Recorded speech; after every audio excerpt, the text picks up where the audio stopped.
Hello, and welcome to Castle of Horror, the show dedicated to horror movies and awesomeness.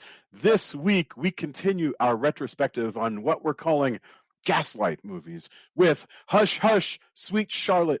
This is Castle of Horror, episode 336.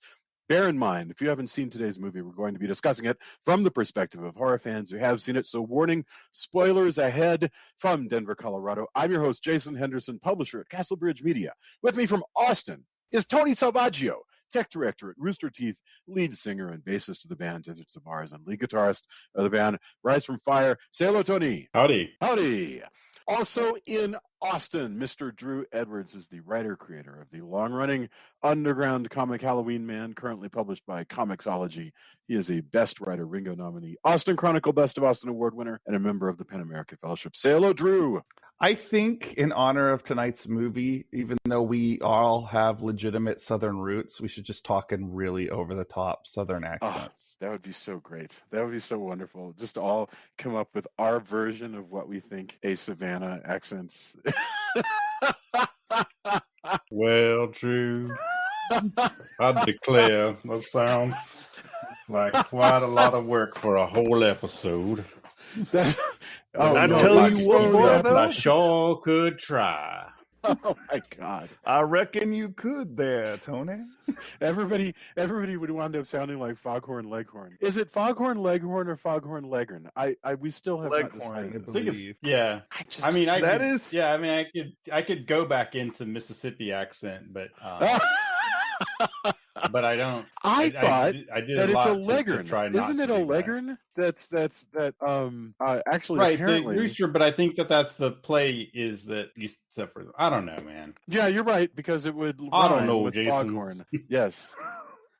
I'm Foghorn powerful Leghorn. confused. Powerful confused. Oh Lord. It is Foghorn Leghorn. A quick Google search. There you go. Okay. Yes, correct. Hello, Drew. And finally, also in Denver, color commentary from Julia Guzman of Guzman Immigration of Denver. Say hello. Howdy, y'all. Howdy. That's my Texan. Julia. I It can't is really, your I can't really Indubitably. do the, I can't really do the Southern Belle, but I can do the Texan. Well, we all I mean, geez, that is what we grew up in. Yeah, I mean, I was surprised. Actually, it was funny. I didn't notice it, but I tried really hard to kind of not To tone it sound down. as Mississippi. Yeah. But when I was on the Borgo Pass podcast, Yeah. Jim said, "Wow, you lost some of that." I probably gained some Texan back because I would go back and forth between Mississippi and Texas since I'm from Texas. And but yeah, I mean, the only time I slip back in now is if I have to, if I got pulled over, I know when to apply it so that I'm from around wherever. Oh my My, God. yeah, it's so You're funny. not how, from around here, boy. Like, yeah, it's so funny how accents will just come and go. Like I was actually talking to a cousin, I think it was, of mine, or no, maybe I think it was a friend. But anyway, somebody from Miami, and I started talking in Miami accent, and my daughter goes, "You were using the same accent she was using," and I'm like, "No way!" But it's because I grew up with my cousins are from Miami, and so I grew up with like hearing them, so I can like kind of mirror it a little bit. And What does then that sound like? What's the Miami? It's sort of I'm trying to think. It's like almost like Hispanic, but not really. I don't know. It's hard. It's really hard. But anyway, I was Gotcha. mirroring her, like what she was doing, and the same thing happens when I hear a Texas accent as well. But it's hard to kind of just come up like with it from your. No, for brain. sure.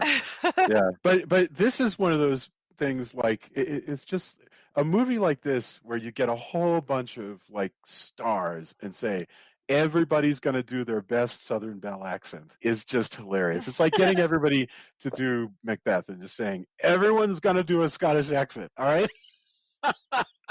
I mean, that, to be honest with you, I will pay for that. That is something. If you tell me everybody's doing a Scottish accent, I'm like, I'm there because I want to see that.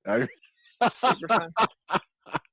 That just makes me really happy. I mean, we go to movies because we believe them, and sometimes we go to movies just because we want to see it. Okay. Hush Hush, Sweet Charlotte is a 1964 American psychological thriller film. I was today old when I learned there is a word that people use for these movies. I've read a lot about a lot of horror movies, and I've never heard of this. So they might have been pulling my leg, but somebody actually used the term psychobiddy to describe this movie, like a bunch of crazy 1960s movies about women of a certain age who are engaging in all kinds of shenanigans. Psychobiddy. I thought that was hilarious. Okay. So the film stars Betty Davis, Olivia de Havilland, Joseph Cotton, Agnes Moorehead, amazing Agnes Moorehead, and Mary Astor in Mary Astor's final role. It follows a middle-aged Southern woman suspected in the unsolved murder of her lover from decades before, who is plagued by bizarre occurrences after summoning her cousin to help challenge the local government's impending demolition of her home.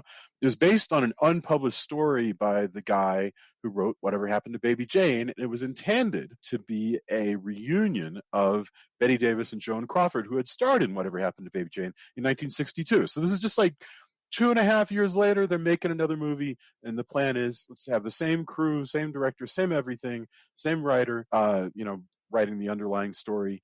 And it didn't turn out that way. We got the movie that we got with Olivia de Havilland in the role instead of Joan Crawford, and it was a huge success, and it was nominated for 7 Academy Awards, and this is one of those movies that people still talk about. I feel like this is like the Seinfeld thing of yada, yada, yada. It's like you can't yada, yada, yada, and then we got Olivia de Havilland.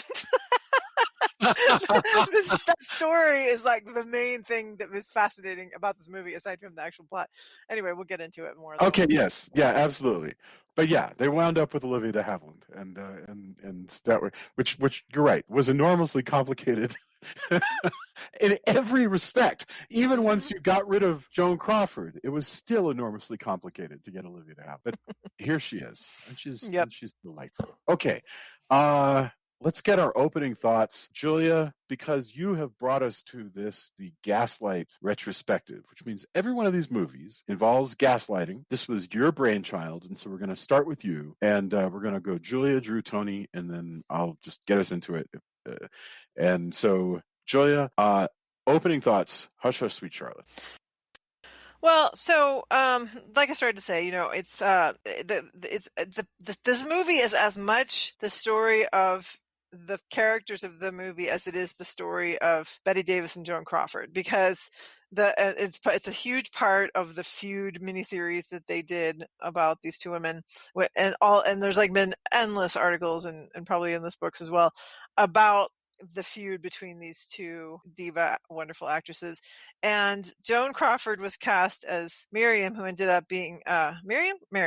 Yeah, who ended up being what is Miriam? Miri Miriam. Yeah, Miriam. Okay, so I started out saying it right, and then I went to a different one.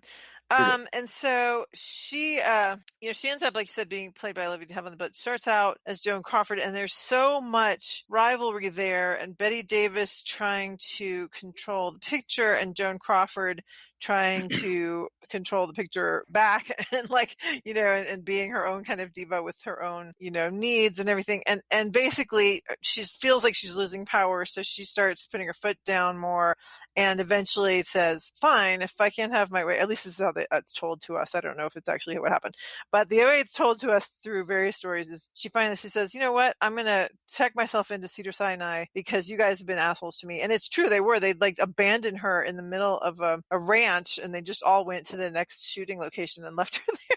And so it really was like she wasn't being treated that well. And so she goes, I'm gonna go check into Cedars-Sinai. And then basically they go back and forth, and she comes back shooting weeks and weeks later, and again things kind of fall apart, and eventually they just go, no, we're going to go ahead and hire somebody else. And through very huge pains, the director's able to get Olivia de Havilland by chasing her to Switzerland and camping out in her house for 4 days. And so they get her. So it ends up being a great picture, but it is the story, like I say, of this amazing feud. Anyway, the movie itself is fantastic. It's really over the top, crazy. Like, it's just exactly what you think of when you think of Betty Davis, with all the drama, the melodrama. It's the big plantation house. And you've got just, I don't know, it's just everything about it is wonderful. People call it a horror film, but the horror is really a small part of it. I mean, it's more of a character sketch of this recluse woman and her very strange family. I thought, I think the performances are fascinating. And the story, the gaslighting portion of the story is a small portion, but it's actually quite effective as well. The other thing I was going to say is you talked about Agnes Moorehead. I did not, even though I knew Agnes Moorehead was in the cast and I was an avid Bewitched watcher, I did not recognize her when I first saw her. She's just completely different. It's like a different human being, but great performance there too. So I think it's a lot of fun to talk about it, and I'm excited that we're doing the series. That was great. That was really cool, and it gave us a lot. Drew, I saw you tweeting in the middle of the week. You said we need more movies like this. What are your thoughts? Well, so this is the second time I've seen this movie. The first time I saw it was actually, even though it's a movie I've only seen once, it's a movie that's always stayed with me because I saw it in a very memorable fashion. I saw it at a Cedar Springs drag show, which the Cedar Springs district is the gay district in Dallas, Texas. And I saw it at a Halloween themed drag show. They did the drag show, then they showed the movie, and it's always stayed with me because the imagery is so strong and the performances are good, and of course it's campy in some parts, but very still very gut wrenching in others, and also that damn mind worm of a jump rope song that's played over the opening credits just Yes. like sticks in your head. It's creepy, and kind of a precursor to the Freddy Krueger one. Yeah, that's true. But. Yeah. Rain and I were saying that you're infamous and that something's gone horribly awry when kids are making jump rope songs about you. Absolutely. Right? That's the mark of like, whoa, that's pretty infamous. Two really strong takeaways. I'm going to save a lot of my thoughts for when we get into the movie, but I do have two really strong takeaways that I want to open with. One, when I say thrillers are just dressed up horror films, this movie is a perfect example of what I'm talking about, because this is essentially a classy version of House on Haunted Hill. Yeah. And I will stand by that statement. Right, with people pretending to be ghosts and such.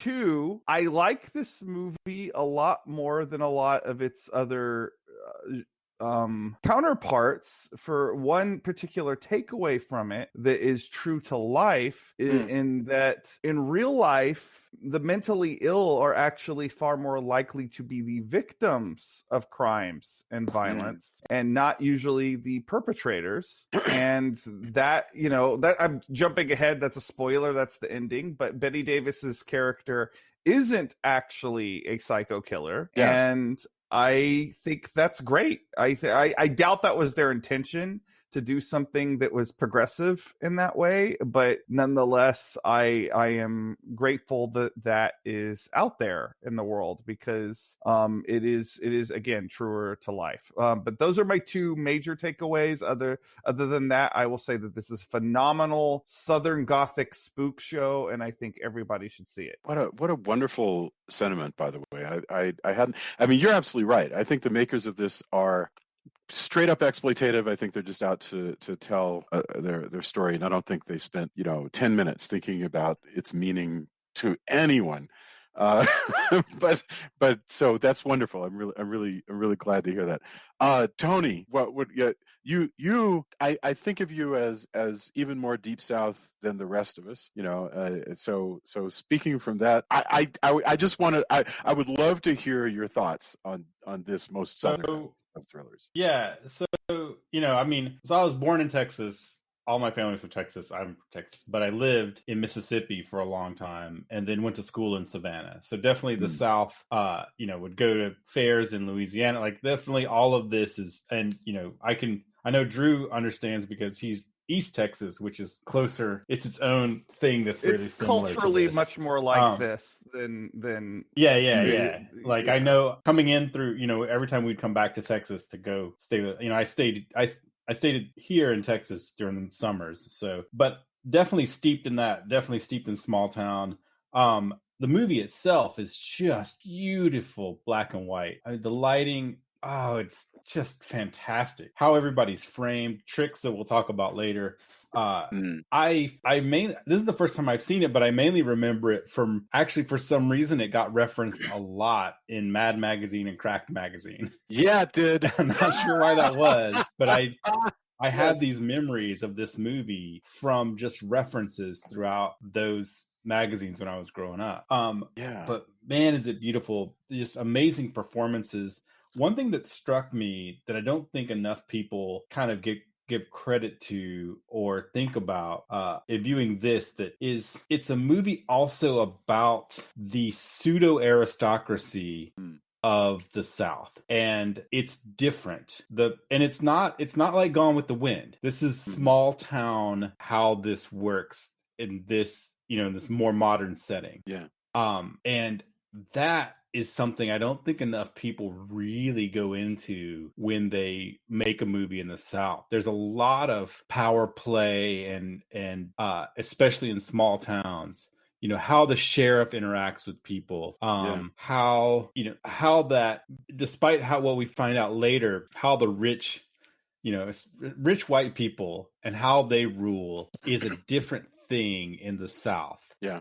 But it also mirrors a lot of how we think of various how royalty plays out, and it's morphed from what we think about when we see period pieces like Gone with the Wind, but it still retains some of that. And it's, I think, and I'm not the hugest fan of all of that in real life, because I've had to deal with it, but upon watching this movie and seeing how people treat each other and how the small town politics play out, I realized that I don't think enough people talk about that or make movies that involve that very often, and how that works out. And this is also interesting because that's not the main part of the movie, but it felt very authentic, and that also is really hard. I felt like, I bet I've been through this town or this area. Like, I know it in a way that sometimes people will make a film and it is very kind of, everybody's got a campy accent, and it's really like, well, my family's owned this since plantation days, and it's this huge put upon. It just doesn't feel authentic at all. It feels like, you just made a soap opera where you gave everybody accents. Like, some people went to an accent coach, but for all intents and purposes, it might as well be General Hospital. You've just made, well, I like biscuits and gravy, and that's it, right? Like, it's still your really rote soap opera, and this doesn't feel like that, And I was really taken aback at how they, how authentic parts of it felt. I mean, it's melodrama, so it's, your mileage may vary, but it felt like how small towns like this play out, and that was fascinating. But it's beautiful, and just, it's also gorier than I expected. Which again goes to Drew's point. Like, I was not expecting the level of the hand being chopped off and the gore, stub, head, all of By that. 1965 standards, this is like Evil by Dead. now standards, with such a pedigree cast as well. Like, often you would have a bigger thing and they would kind of demur on that, but they decided to, everything goes full on, and that was unexpected, and really, actually, it was both surprising and refreshing to see that they didn't pull any punches across the board. I found that fascinating. But it's a great movie. Thank you very much. There was a lot to. I also love the decay. I love the setting. If you think about it, if you took this and you put it in like some really snazzy high rise, like in downtown Baton Rouge, it would not feel the same as this place with this great mansion and all the the weeping willows and the moss and just. Well, and Tony Yeah. is absolutely right about the sort of hike, like, like in the town I grew up in, there was definitely a big wealth disparity between, there's definitely like the haves and the have-nots, and the haves did have big swanky parties and things like that, and even though it feels very almost folkloric in some ways, but Yes. it's also not entirely wrong. Rich people in small southern towns are kind of like kings and queens. Right. Oh, Even yeah. if Well, I they're mean, penniless. there was Go ahead, I'm even, sorry. we talked, my mom and I were talking about this. There's an academy where a very famous pop star went, that everyone who around there at the time knew that the reason that this one academy existed was to stop having to desegregate. And this was still this way in the 80s, and it's less so now, but everyone knew that the rich white people sent their kids to that academy just to be racist. It was thinly veiled. And this is still the 80s, So seeing this kind of everything playing out the way it is, there's parts of the South that this town is in this decay. So even the rich people, what the foundation rich is on the decline here. And that's actually a really fascinating place to set it as well. But you can find places that are pretty much this still, and for better or worse. I think that's mostly for worse. But it's fascinating how much has held on since how the world has both changed and not changed in certain areas of the Deep South, and I think it's fascinating to start there when we start this.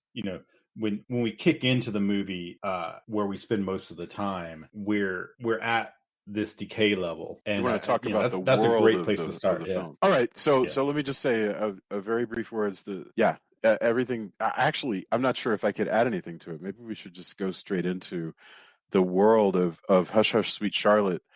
And just to kick it off, it appears to me, I think that America really fell in love with it in the same way that you just described it, that this idea of this decaying world that most of us are not a part of. So you watch this film and it sets up that, that world of decaying something like nobility.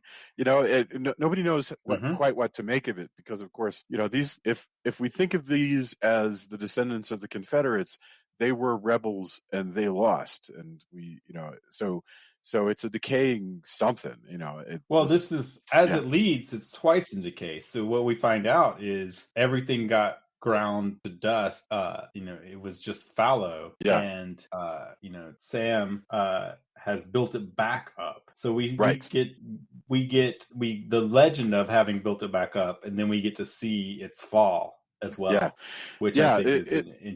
I want to mention, we opened the film. In fact, you're exactly right. Thank you for reminding me, because this was one of the things that Betty Davis thought was silly, because she wanted mainly the focus to be on herself. But beyond that, she was like, this is a big story about Southern belles, in a decaying mansion. But you begin in a drawing room argument in the 1920s with Bruce Dern, of all people, who of course would also play Tom in The Great Gatsby just a few years after this, which is practically the same time. And it's really funny that these two roles in the beginning of Dern's career are of being, these sort of jerkwads in high society. But and King Tut from the Holy Batman mackerel 66 show. Yeah, what do y'all think of Victor Buono? Because Buono, the only thing I could say to Julia while he was on the screen, I was like, that guy is a lot younger than he looks. I wanted her to know, because Victor Buono, there's something freakish about this actor. He's, he died at the age of like 43. He's astonishingly young. He's How old is he here? Well, let's see. Victor Buono was born in 1938, and this is 1964. So that would make him, somewhere in his late 20s, I guess. So wow. Yeah. He plays an excellent heavy Also, Yes. his, like most men playing this kind of part, like the same thing as like Big Daddy on a hot and Cat on Yeah. a Hot Tin Roof. Like anytime I see a booming voice Southern gentleman in a play or something like this, it just inevitably makes me think of my dad, who is this bigger Yeah. than life guy. In fact, we were talking about Foghorn Leghorn. Jamie always says he sounds like Foghorn. So like, Oh, that's great. that Oh my fits. gosh. yeah. What's also interesting is as it plays out, you kind of get him with, we just cut right into him just being a force of nature and Yes. telling this guy like it is, and having been around enough large Southern guys who have daughters. You're not, having long hair. My first real long-term girlfriend, her dad just hated that I had long hair. I treated her well. I didn't, Yeah. I did everything I could to be respectful, and just hated me. Not enough that he broke us up, but definitely just, who is this? I was valedictorian of my freaking high school. Like, Yeah. but Not for none of that nothing. mattered. That should count for something. Yeah. Yeah. But he had his own, I don't want to get into their thing, but it was hypocritical in retrospect, knowing what I know. And that was, again, like, really? Come on, man. But, he comes in full force, and you're thinking, oh, he's that guy. Well, first time I always have, I have my shotgun there just in case they decide to be, all that kind of crap. But then you find out maybe he's not wrong, because this guy is married. So, Julia, would you like to respond to that? My dad, the first time Jason came to our house, my dad was cleaning out his shotgun. Of course. Can you believe this? Of course. This is the 1980s. Yes. Yeah. So yeah, it's ridiculous. I mean, it's not so an you have a unrealistic.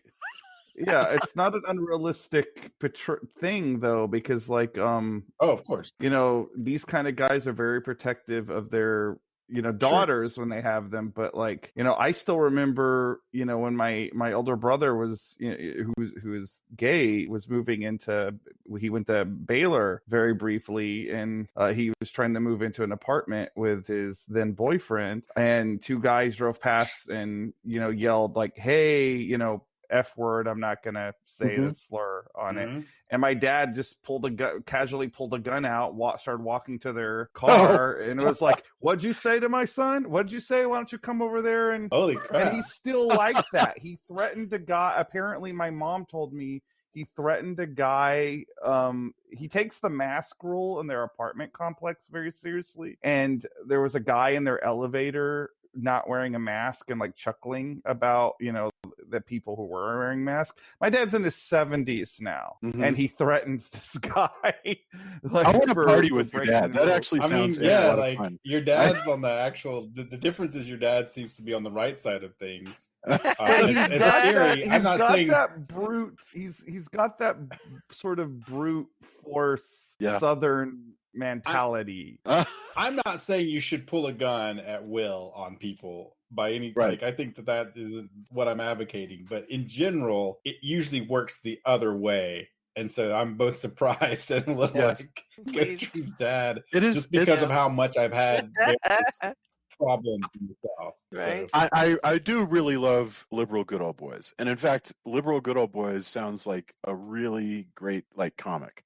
Like I want to read like a Love and Rockets style comic called Liberal Good Old Boys, because that would be awesome. I'm gonna start working on that tomorrow, Jason. Yeah, that sounds great. I'm sure we could pull some stories, Drew. Yeah, for real.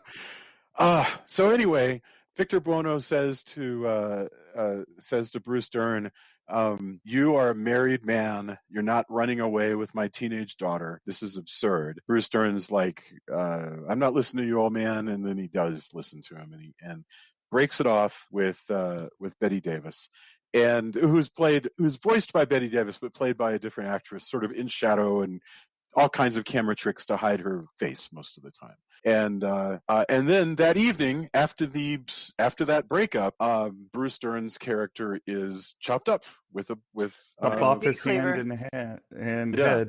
with a cleaver, yeah, and as expressed in the jump rope song that the kids write about Charlotte, and everybody takes it as, even though they could not pin it on Charlotte. Charlotte is assumed to have killed her lover, and she spends the rest of her she days. shows up to this swanky party with like in shock. Blood all over her With dress. blood Yeah, all but over not all over her dress, just her all around on her lap. So that's why I was like, I wouldn't have assumed she did it, because the way that he was killed, the way he was killed would have meant blood spatter was everywhere. But so to me, it didn't seem like she did it. That's the way that is, gossip and the way these towns are would make her into the killer. Right, but the reason, but what I'm saying is, Jason said for some reason she's not arrested. I'm saying because it wasn't obvious, because the blood spatter was wrong, and then nobody witnessed it, et cetera, et cetera.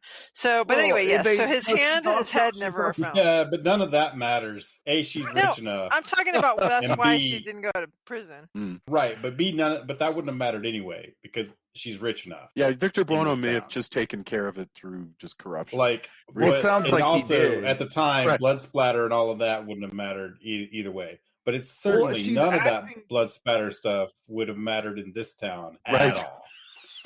Yeah, if they wanted to railroad her, they would have, but they had to go through her dad. But the other thing about it is she's acting strange, but what I'm fascinated, they wouldn't have called it this even when the movie came out.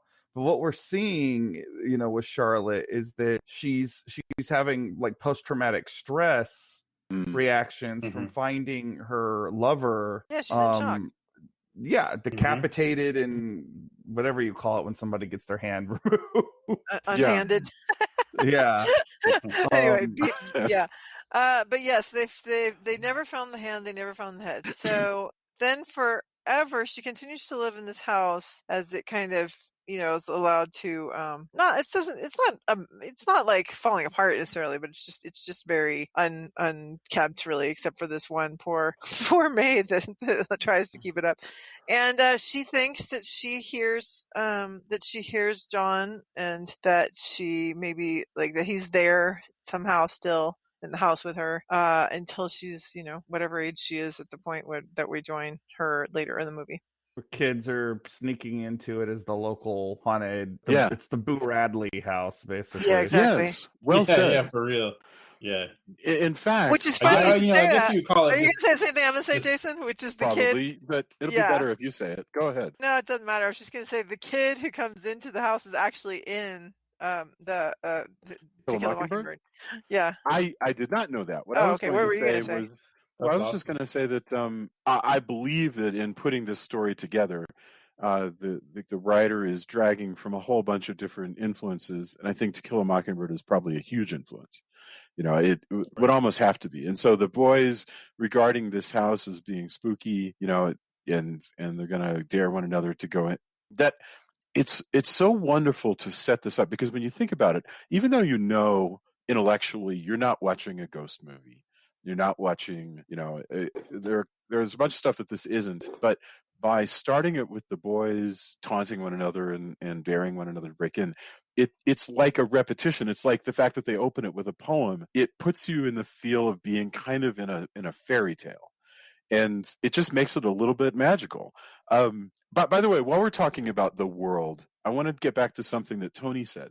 You experienced this as well, Tony. I remember reading Mad Magazine, and even into the 80s, Mad didn't necessarily reprint Hack Hack Sweet Has Been, which was their amazing takedown of this movie. But they referenced this movie all the damn time, meaning the people who wrote Mad Magazine, this was like top shelf. This was like right there at the front of their mind all the time as like culturally relevant films.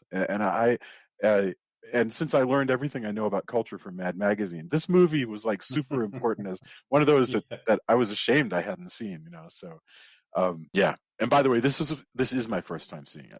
I can't believe that's the case, but it's true. Oh, I'm the same way, especially, but I, again, at the same time, Mad Magazine and I guess Crack Magazine, I think, may have had some of the stills, if I remember, because they did the still galleries. But I could be wrong about that, so don't hold me to that. But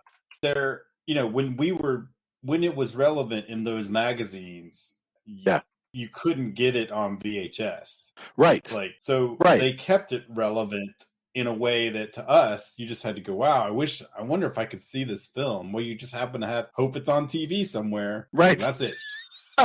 Or a revival screen, but if you lived in the middle of nowhere like I did, Yeah. you don't even get that. Like, and plus, if you're a kid, that's not the movie you're gonna go see. If they're like, you're gonna go see, hey, Star Wars is back, and get excited. Right. You're not Yeah. gonna want to watch adults do all this adult stuff, right? That so sounds true. boring to a kid. Like, Yeah. So it was fascinating in that respect as a kid, because it didn't seem like, why does Mad Magazine care about this? But they did, which is crazy. Well, you know, you said something really interesting there, because when we cut forward to the dilapidated mansion and Charlotte is now old, this is something that I think is not interesting to us as a kid, but as an adult, suddenly it becomes super interesting. Because if you're a person who had all of this potential and now your house is decaying and you're getting old and you're in the same place, it speaks to practically everyone who is not a kid anymore, which is that, well, I think that's am I this also person? part of the Southern Gothic thing.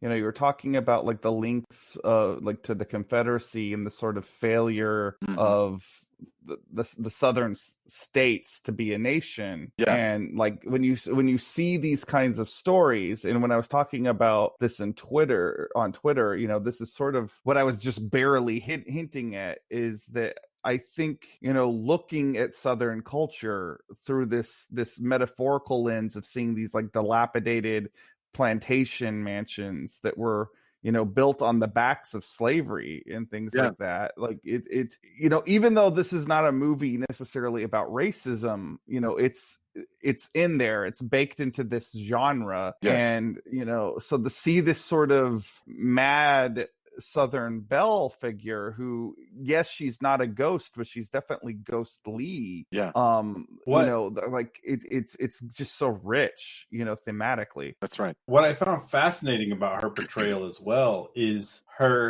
she plays it. I love this. She has kind of two different aspects. One is the I'm tough and kind of crazy old person that the kids are afraid of. Yeah. I'm everything that you thought I was. And the other, which actually is more often, is a very emotionally stunted, never grew out of that teenager. She still approaches her life and a lot of aspects. It's an amazing performance because she captures so much of that, and her speech patterns, the way she approaches things, very much feels like she never left because of that traumatic experience, because of that PTSD. She has a very stunted emotional growth in a way that she talks kind of like that character that we see at the beginning.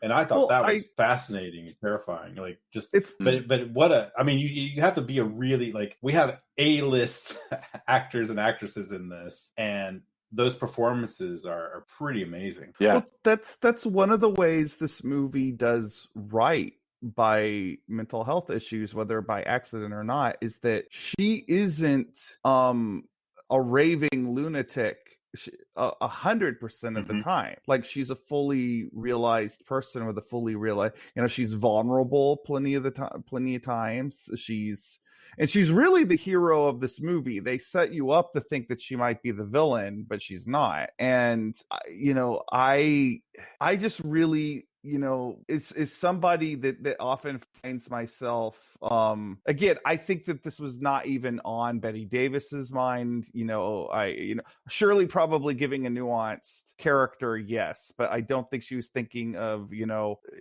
intersectional issues in mental health, like what we're going to be looking at this movie in, you know, 2021. But, you know, as somebody who often finds myself on Twitter going, man, I really feel like nobody cares about the mentally ill at all in society, to see something like this where you have a character that is got a little bit, you know, to show you that somebody can be, you know, have a lot of stuff going on psychologically, but there's still a person underneath all of that, is really meaningful. Also fascinating is you know, her housemaid / sort of friend / person who's protective of her, Velma, you could tell she's not quite right. Like, and Right. that would make sense because she's one of the few people who is willing to be protective and to kind of stick around, because most people weren't. And I found this throughout my life. Depending, I tell people I'm on the fringe of a lot of fringes, and I have a lot of friends who we all kind of gravitated towards each other for whatever reason, from a certain level of not fitting in. And I think, the horror kids, I think, all kind of stick together partially because of that, at least especially when I was growing up. It's slightly more mainstream now, and that's for better or worse. Like, to me, that's just how things happen. Definitely not trying to gatekeep any of that. It's just, but I could understand, I have people like, I had a couple of people like, oh, your friends who are all these friends? All your friends have a lot of drama a lot of times, or a lot of this stuff. And I'm like, I don't know. Like, I think it's because we all you start to form friendships and kind of seek out those similarities. And some of that is because, there's some broken things, or there's some, you reach that emotional level or that kind of empathy. And I think that's why you get a lot of people who feel very passionate about like hanging out with each other, or, you will find out like, oh man, I didn't know this person had all this stuff going on, but they're really good friends. And that's part of how it all works out. And so Velma's character also fits that, where in such a small town, you're going to have the kind of, I don't want to use the word, but I don't want it to be too extreme, but the broken people of this area are kind of in this together, right? And even she's like, you can't shoot at the bulldozer guys. Right. I love her character. I mean, do you remember, what's the movie where Kathy Bates is the long-term live-in helper to an old Southern belle who's, oh no, that was Maine, but it's the same difference. This was Stephen King. That was Dolores Claiborne. Okay. Same concept. The person who is basically loyal, and also this is her life. In other words, so what's going to happen if she got fed up with taking care of this old lady? What's she going to do? Is she going to go like work in a drugstore in town? Like what? It's almost impossible to imagine what her life would be if she weren't here.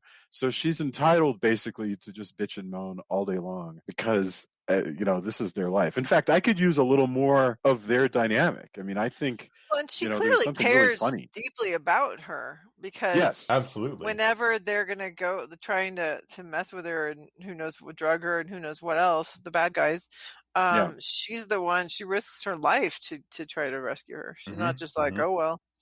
Yeah, she loses her life. Actually, Yeah. No, well, I mean, she knows she's risking her life. From their point, she's intentionally putting herself in harm's way. Yeah, right. It's amazing. So yes, other things about this world that we've built. We jump forward. We've got what's going on is that this mansion has essentially been condemned. The state is going to presumably give Charlotte money, and they've told her in no uncertain terms, we're building a highway and it's time for you to get out. And they're building a bridge and a connecting bridge to a highway. Right. And I was unclear of whether that was actually real or if that was part of the the gaslighting, basically. Oh, so you're suggesting that George Kennedy and all the crews have also been bought off? Well, I think they're building that thing. I think it turns out to be real because she does in fact leave even after everything comes out. Yeah. So, well, the sheriff. I mean, all the they're built bulldozing and everything, and they've been out there to do surveys. And I mean, again, the sheriff and a lot of people, what she can't comprehend because she's led this life of being in this, being the aristocracy of the county or whatever, right? Like they bring up, look, we've given you more than enough time. We told the crew to go build the connecting highway first. Yeah. Which anybody else, they would just, as a favor. That's it. Yeah. Bulldozer City. That's it, right? Any of the people who come to pack, any of the women who come to pack her things, if that was their house, they would immediately bulldoze it. Yeah. Like, hands down, that's what's going to happen. But you've got a whole system, even though she doesn't believe it. Like, you should go talk to the people in the next parish or whatever.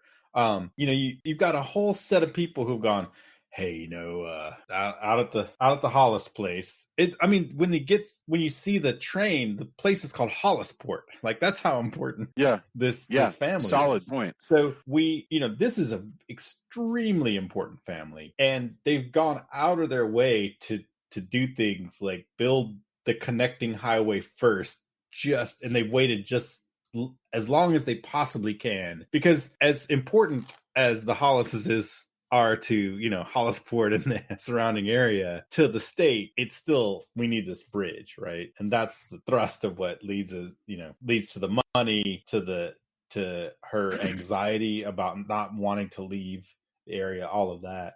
But yeah, no, it's for real. It's just everyone around them has been doing everything they possibly can because they want to protect the family, and she's crazy, and they're trying to, because she's their rich crazy, they're trying to protect her.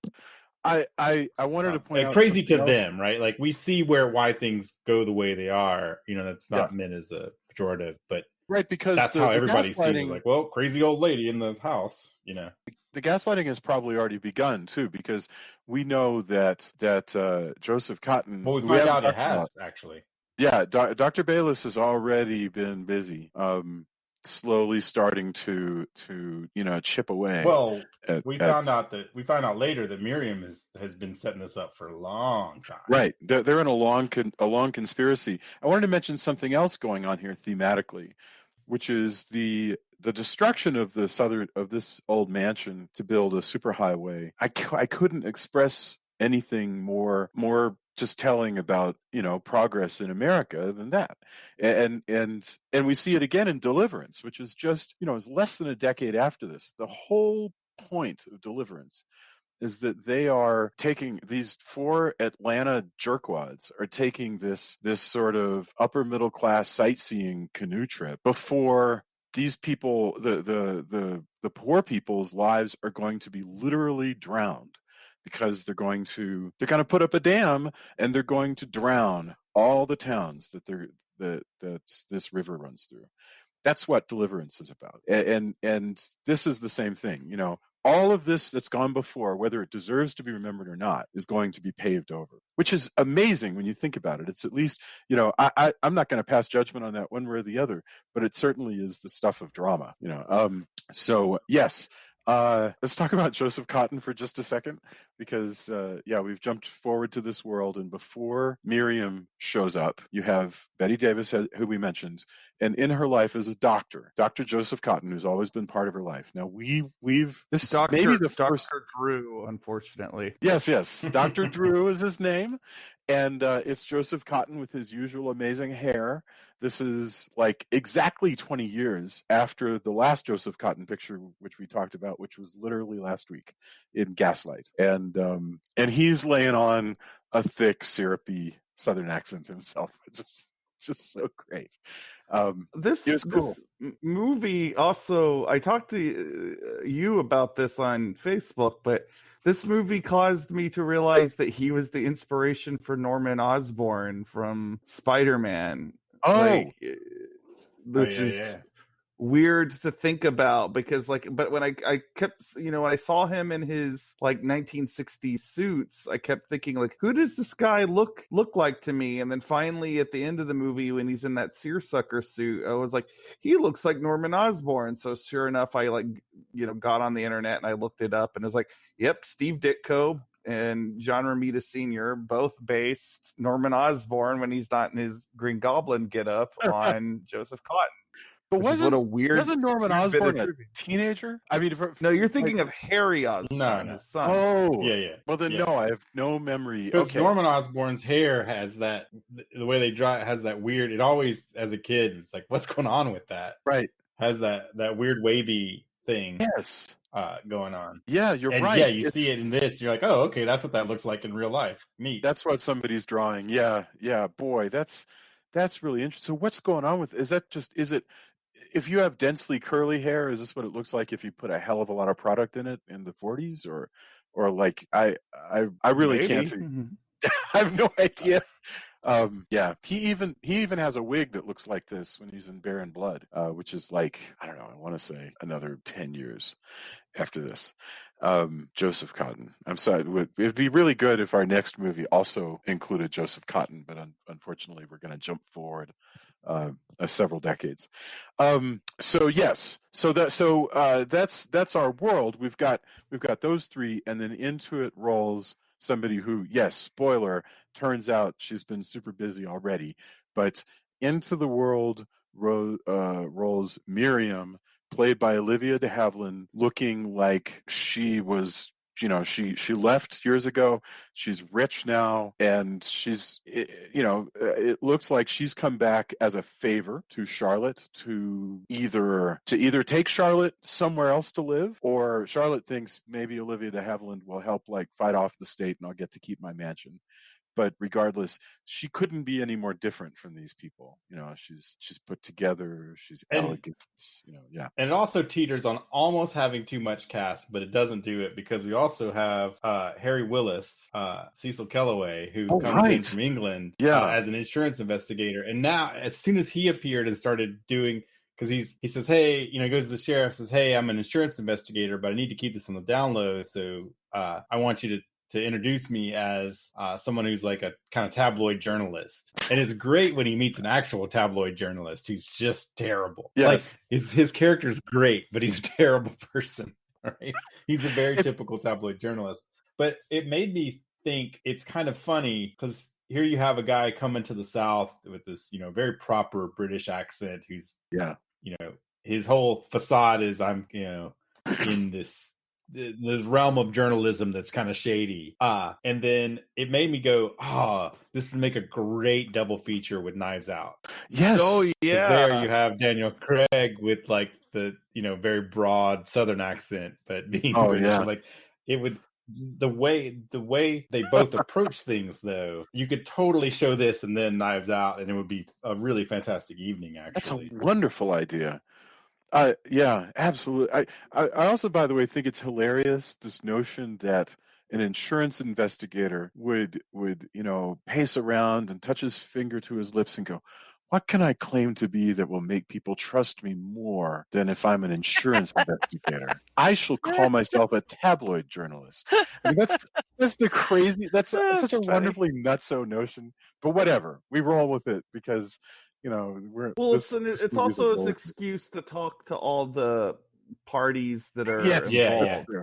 And let their guard down because everybody loves, as we know, especially in these small towns, everybody loves good gossip. Yeah. And everybody wants to, if you're a journalist, especially a tabloid journalist, who have been through, we get the impression, just periodically, and now we know because of how many, true crime documentaries and podcasts there are. Hell yeah. And some great ones.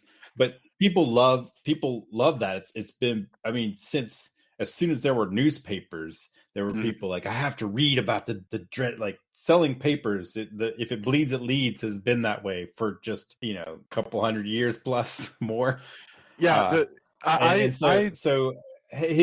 The conceit of him getting people to admit stuff or talk about it is great because everybody wants to tell their story and how, my dad knew this person and I was out there when this, it's a great cover. Whereas insurance, what are you trying to get out of somebody? Yeah, good point. You're totally right. Small town, gossip is immediately, it is. You want to know how that works. You're right. As an anecdote, my mom's cousin was bringing ambulance through. Instead of shipping it on a big truck, he was driving an ambulance from one place to another to the town he was in. He came through and was like, hey, you want to ride in the ambulance? I'll turn on the sirens. And we're kids. We're like, how cool is this? Yes. But immediately after we got home, everyone in that area had called my parents and my grandparents wondering what had happened. Had somebody, what could possibly, who's running, why the ambulance, what happened?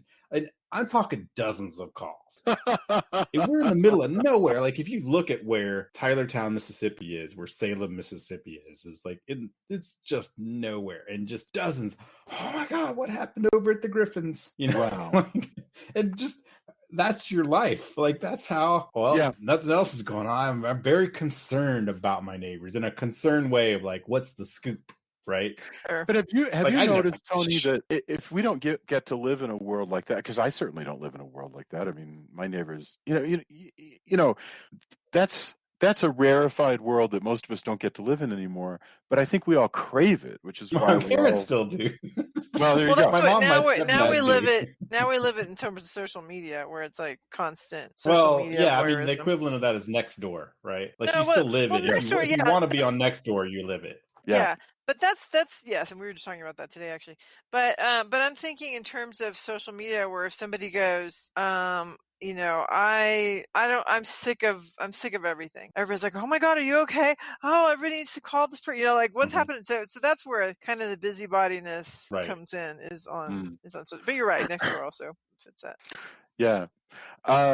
Well, but I was just thinking though of the fact that if you look at things like Broadchurch and stuff like that, we still write our stories like this because even if we don't necessarily get to live in those worlds, we at least really love the fantasy of it, of everybody knows what everybody else is doing, and there's like one bookstore with one person who works in it, and one good restaurant and one cheap restaurant, and we know everybody who does that stuff. This is the way American tales are told, and we yearn for that, even if that's not quite the world that we live in anymore.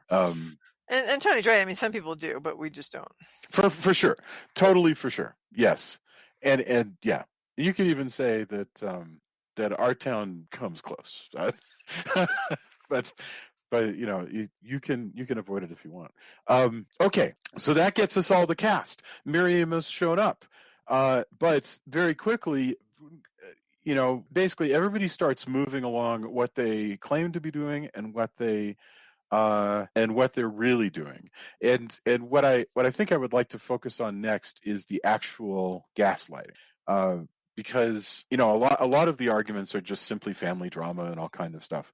But anyone who wants to describe the various visions, like what all is being played at with Betty Davis to try to make her feel like she is losing her grip on reality.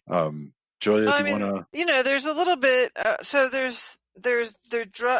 at one point they're drugging her so that she's out of it, and then they're doing like the culmination of it is after they've already killed she's already killed the Agnes Moorehead character, Velma.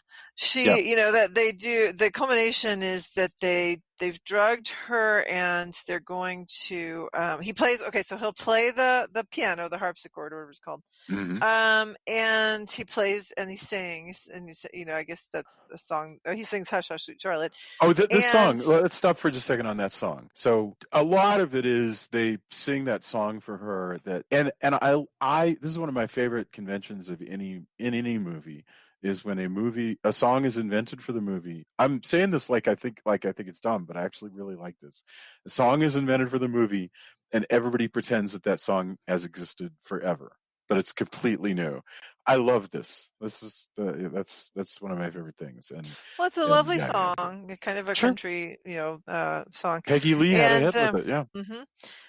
anyway, so that's something. He sings that. They have, other kinds of sounds and things that they're doing. Miriam has been writing letters to her. They're supposedly from Jewel, who is the wife of the dead John. And all these things kind of happen. But basically, at the climax of it is when they do this. He sings the song, plays the harpsichord. So whenever she comes down, he'll be gone. Like there won't be anybody there. But like at one point, suddenly his hand and the corsage that he had given her that night, and what was the other thing? The gun? No, what was the other thing that was next to the hand when she suddenly sees them all? The meat cleaver. Oh, the meat cleaver, right? The meat cleaver. They're suddenly there, and then they're gone. So there's all these things like this that happen.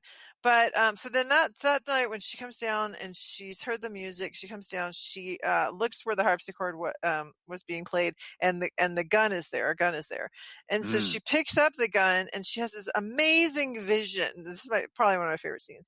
This amazing hallucination of the party basically that they had all those years ago, but everybody's wearing masks and nobody's moving until basically they're authorized to do so when she sees John, and then she imagines that the gun she's holding is the corsage, and I can't remember what suddenly breaks it so that she shoots. Well, she Is it the- gets It's a walking headless Yeah. corpse. Oh, suddenly, Yeah. suddenly a walking headless body with no hand With a is chopped off there, and hand, so yeah. she starts shooting out where the head should be, which I thought was an interesting choice instead of shooting at the chest. But whatever.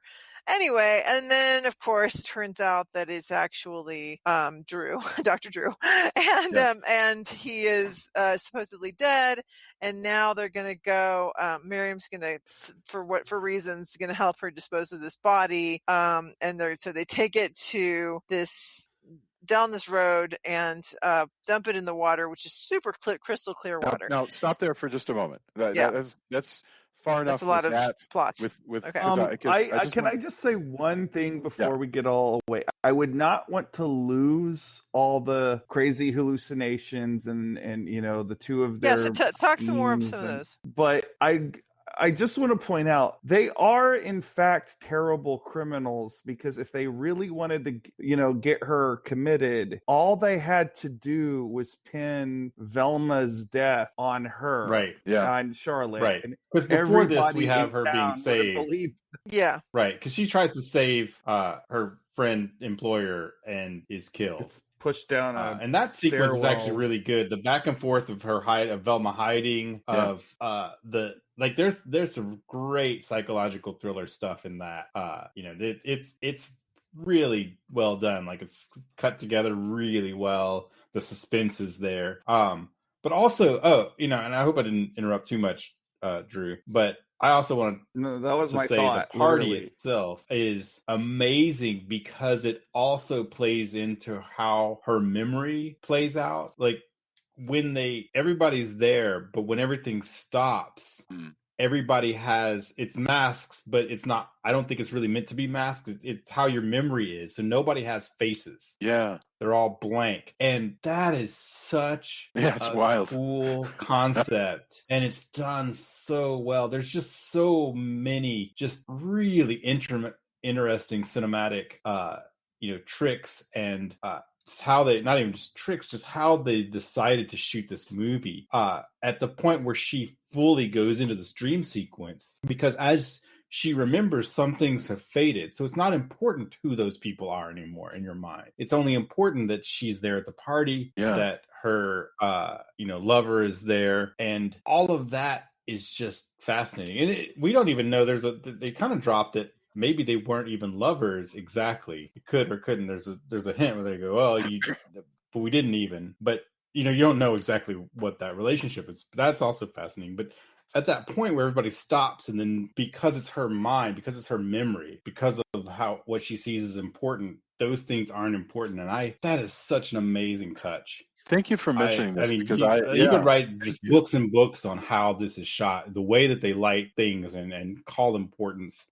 When they decided to shoot full daylight or even at night, where the way things are lit, and then they decide, well, this is really important. What we're going to do is drop all of the backgrounds going to be black, just in this next scene, and we're going to concentrate on the performance, the facial performance, and how this plays out. And it all becomes, it plays into the narrative of how she sees things and how it ups the ante of her, what's going on in her mind. And it's just beautiful. Thank you for saying all that, because I was really struck by it. I don't think I had actually in my mind articulated what it meant, that these characters, that all those extra ones, they're just intended to mean a crowd. And that's because but and then something else, that the people gaslighting her, remember that this is not her real illusion. This is an illusion being staged for her by people who are trying to drive her mad. It's amazing. That's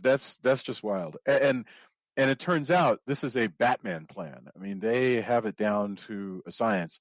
They're like, this will freak her out. She's got a gun. She's going to shoot at Dr. Drew, and then we're going to start this next plan. Dr. Juru is a brave man for allowing himself to be submerged in the water in this part of the country. I just want to say, because No doubt. And by the way, it's not that clear. Yeah. Like there are fucking alligators, and I would make not him want to dead be for shoved real. into the water there. Oh my goodness. Yeah. It makes my skin crawl to think of that they take this and I don't want to move forward too much because I want to back up just a little bit. But yes, they stick what Charlotte believes is Dr. Drew's body into the water, which means that this actor, the actor, but in the world of the Louisiana world of the movie, the character who is pretending to be dead has to allow himself to be shoved into a river and just hold his breath. Not just shoved, rolled down a hill on the side of a ditch, which could be treacherous enough. Yeah, he had to have a word with Miriam after that. Like, did you have to be so rough? Seriously.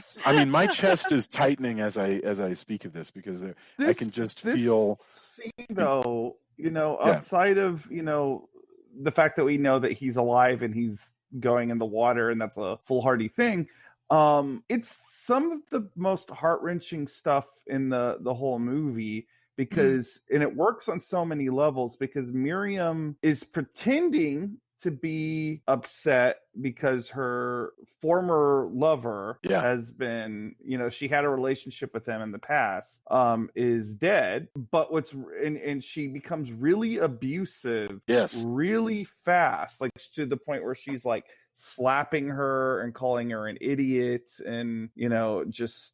Well, also she's taking advantage of her disgust because she has a lot of contempt. Yeah. Well, and that's Charlotte. The thing. It all bubbles up to and the that's surface. her time to go, oh, this is my moment. I'm so sick of your just muling her, like her level. Yeah. It's part of the act, but it's also her chance to go. I'm just so. It's a great transformation on the part of Olivia de Havilland, because she feels like such an elegant, soothing presence at the beginning, and then suddenly she's just as mean as can be, and you're just like, whoa. Yes, Velma so it's actually an effective performance. Velma knew she was. It's funny, like they do have a little bit of foreshadowing, because Velma describes her as someone that's only out for herself. Yeah, but then true. when you see her, yeah, Julie, you're absolutely right. Like she comes across as this great. You're right. You call her soothing. And yeah, like at one point I told Jason, I'm like, I want to hear, and this is specific to Olivia de Havilland, I want to have her record like some bedtime stories for me, because it's just her voice, Well, and the movie takes advantage of our prejudices that we don't acknowledge, because they're like, well, Miriam's all put together and has nice hair. Velma appears to be like washing her hair with talcum powder every morning, and it lays in clumps, and she wears what appear to be burlap sacks, and she just and she says things like, it ain't none of mine, never mind, and you're like, well, I don't trust that lady, but she's damn right. Everything she says is true. Everything.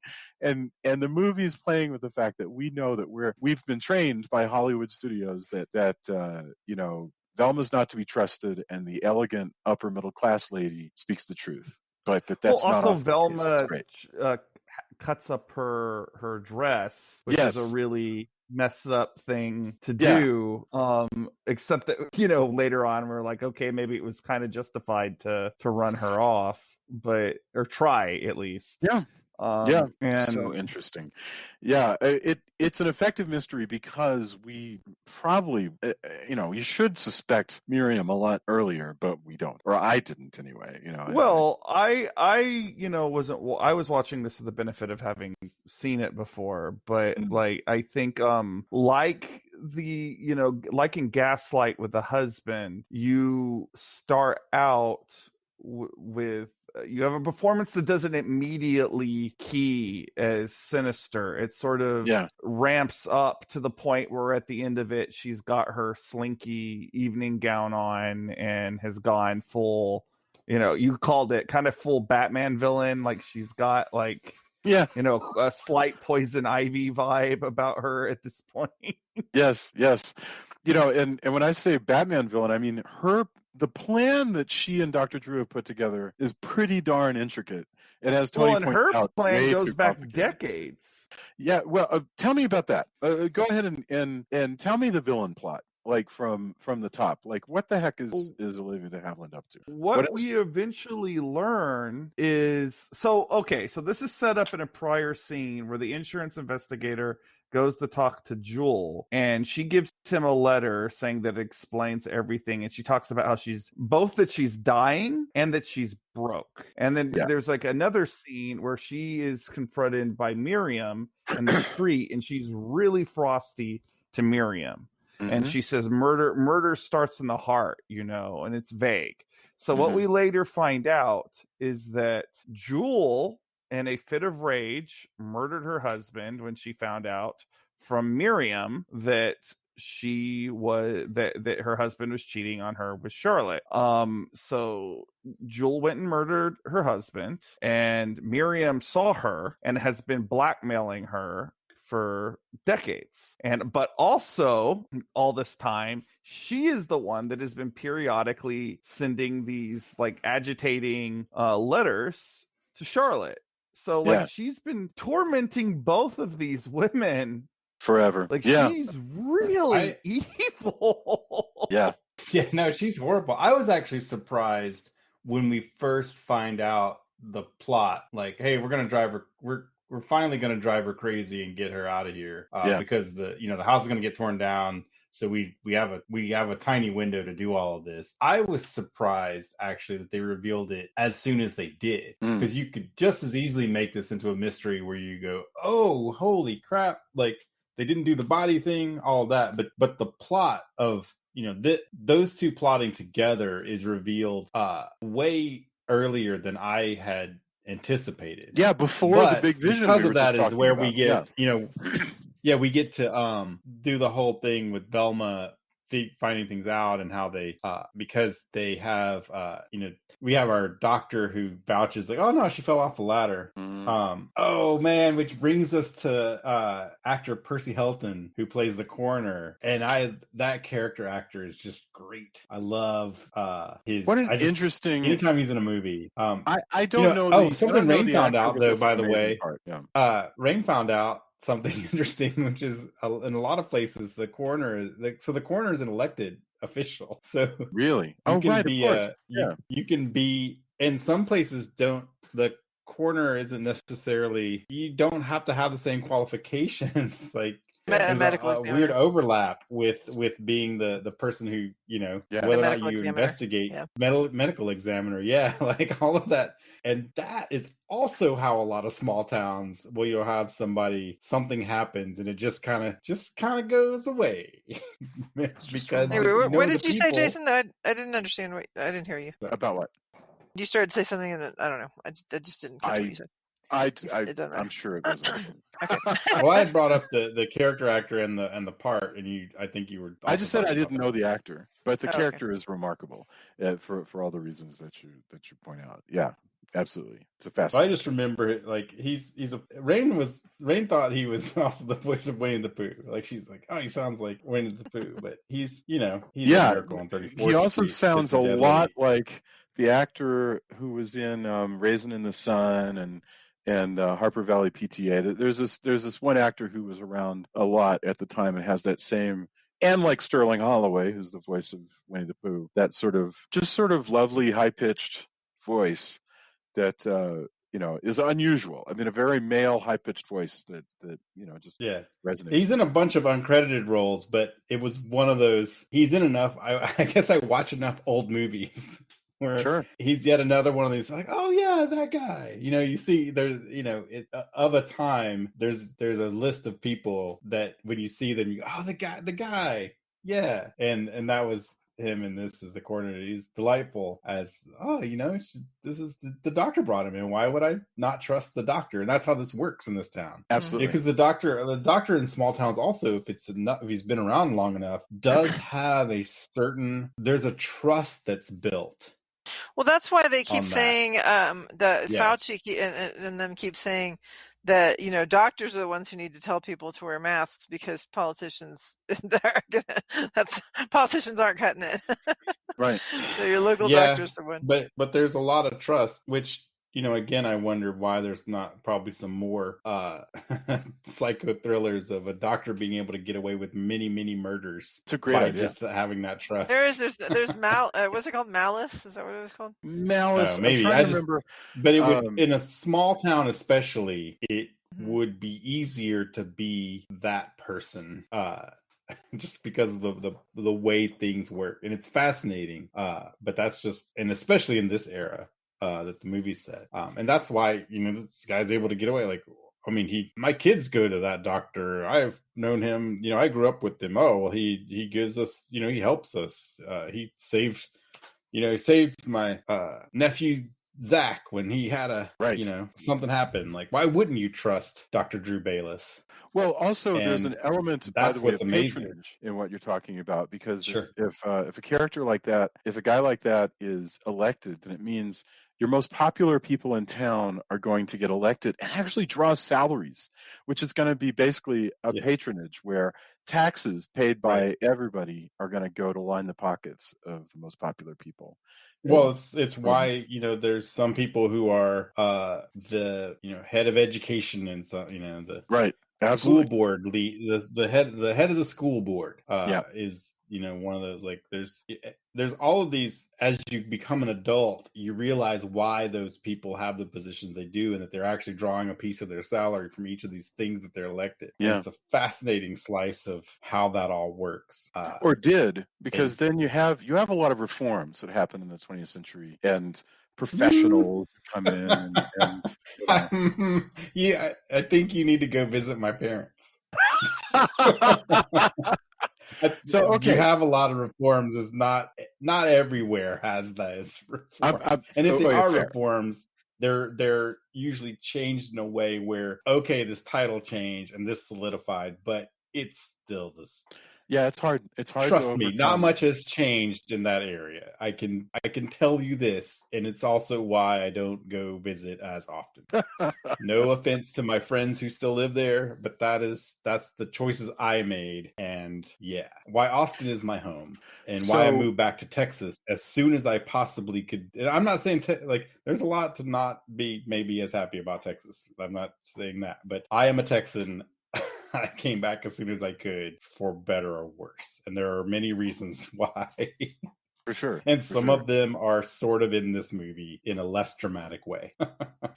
So the gaslighting hardcore. I mean, when this movie suddenly cranks into gear and you have the weird visions that we were talking about, the shooting, body in the river, and Olivia de Havilland is now adopting the part of her acting is now, okay, Charlotte, since you can't hold it together, I'm going to help you cover up your shooting, and it's brilliant. It's because now you know that she's engaging in a big con. You're just not quite sure all the corners of it. And then the next part comes with is when Joseph Cotton appears to come back to life, looking like a zombie. I mean, dressed in his muddy suit. And he's like a creep show character. Yes. Almost. Oh, fabulous. Or the Swamp Thing. Fabulous. It's great.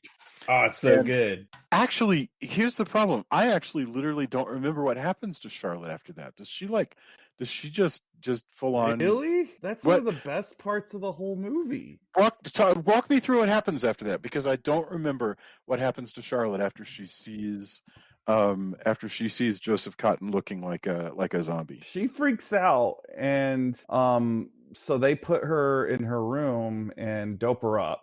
And the whole idea, well, Miriam does, because the whole idea is that... I mean, she just faints, right? I mean, doesn't she just and the whole idea is that she freaks out. Drew is going to show up tomorrow, like, to examine her in front of everybody, and she's going to be like, but you're dead, I killed you. And they're going to pronounce her too insane to control the family fortune. Then we have, this all comes out in this huge exposition scene that I thought was hilariously over the top. I mean, truly, I was laughing out loud because I do like the dynamic where Dr. Drew is smarmy as hell. He's had this position. No one's smarter than the doctor. And he goes, hey, I can blackmail you. I'm the senior partner. And she goes, oh, really? Did you do this? And reveals like all of the letter writing she's done. And he basically just goes, wow, okay, they're not as drunk as hell at the diabolical as time. you. Yeah, he sees clearly Miriam is better. But it's his turn on that. And he's drunk when he realizes it, but it's still like played really well. He goes, yeah. But the thing that I he's love cock about of the walk. Like he's so cocky and has so much just, I'm Dr. Drew. I'm smarter than women. And gets it handed right the hell back to him. It's great. But the thing that I love most about that scene is, even though that interplay is great, it's that Charlotte comes in towards the tail end of it and hears them talking about how they've set her up. So she just pushes this big vase on the two of them. Yes. Killing them both. So poetic. A planter. Yes. Yeah, planter. And yes. Her facial expression is so contented and satisfied at that point. And it's like she has emotionally liberated herself. Yeah, to a point. well said. Yeah. That's really well said. Well, I also felt contented. I was like, it's about time. Yeah, well, they had it. They definitely had it coming. These are scummy, evil people. But and of course, we know up until that point she is not a murderess. She is not what the townspeople think. But at the same time, like, she's okay with what people think of her, because like when they pick her up the following day to take her to the mental institution. She's actually like vamping for the camera while they're doing these sort of kind of crazy lady faces, like, because she's reached this degree of like, okay, I accept, that I not only accept myself, I know I did not kill John. I know my father didn't kill him. And, I'm also okay with my own legend. So I'm just going to do it. I'll give my public what they want. And I love that whole evolution of her, because she's like spent the whole movie being put upon. Yes. And she has no agency through this whole movie. And mentally ill people go through huge points of their life where they don't have any agency. And I'm speaking from experience when I say this. So suddenly when she takes control of herself, and yes, it's through an act of violence, and I would not ever endorse that in real life, but when she takes control of herself, it's so powerful. And they keep it going, because then she gets that letter, and you have like like her knowing that her father didn't kill her lover either. Like, it's just, I don't know, everything that they do with Charlotte in the last few scenes, like, I just 100% all in love. Yeah, it's a remarkably happy ending. I mean, it's well, except that she's going to a 1960s. Is she though? I don't know. She'll probably get sprung. I don't know where she's going, because she's not like locked up. She's just in with a car, the back of a car. She'll probably be interrogated, and then I bet she gets I think she's actually being taken to the police station to just. I would hope that the insurance agent. I would hope that the insurance agent would come to her aid, because he has worked out the whole sordid tale, so to speak. Yeah. I get the impression that the letter will be the undoing of her. Finally, the rest of the town will have to eat crow. Well, but then she just killed. Then she just killed this couple, so she'll still be like. Well, they can't prove that. She'll get away with it, but people will still gossip about her. Is my point. Sure. That's sure, but there's some chance that the letter will be her absolution, and I do really love the sequence where he gets it to her and she waves back, and he's just a great character. And like I said, the more I saw that character, the more it kind of has this spiritual success. I would just love this. This plays really well. It makes me I might go watch Knives Out after. After this podcast, just because I think it would be a brilliant double feature. I love that whole sequence. It has to be said, not a short movie considering when it came out. Yeah, I was surprised at how long But I don't know if you could make it, or if you would want to make it tighter, because there's a lot of stuff. There's a lot. Yeah, it's one of those rare to instances deal where it with did and not to bother play me. out. Because I usually, I prefer older movies where the film is only like 90 minutes long. But it didn't bother me at all that this one was over It 2 clips along nicely, and I think that is because partly it's so there's so many genres that it's doing. So like if you get bored with the like the mystery parts of it, it goes into the William Castle horror movie stuff, and there's so much going on. We actually should get, I think, to our final thoughts on this. But boy, there is, So as you give your final thoughts, so throw in anything else that you wanted to bring up that we may not have talked about, and also any reflection that you might have with this being our second in 3 Gaslight movies. So Julia, what are your thoughts? I mean, first of all, it's really interesting. I mean, how do you think that this series of Gaslight movies is going, and what are your thoughts about this one? I think it's fantastic. I am relieved that it does have a happy ending. But at the same time, I think in real life, very rarely do Gaslight stories have really happy endings. So part of me is like, well, if we were being true to how these things go, it wouldn't be quite so nice and neat. Although, of course, a couple of people did die, not including the bad guys at the end. But anyway, but just the fact that she does finally get rid of the people who are gaslighting her and is able to be vindicated from the original murder is that's a good thing. I'm still wondering what happened to the guy's head, because the head that they roll. Oh, by the way, we didn't mention the fact that part of the gaslighting also was that they roll a wax head down the stairs, and that was actually something that made Betty Davis not want to do the movie at first. When she read that in the script, she was like, "Oh my God, there's a head rolls down the stairs. I don't want anything to do with that." But they got her past that. But so I think the horror aspect of it is, there are some nice pieces, but it's less prevalent than in some of the other pictures that we watched. And I think when they do have it, it is effective. It's very, kind of, you really do worry for her. But no, I think it's really a good example of this kind of film, and a really interesting example. It's very, it has a very important place in film history.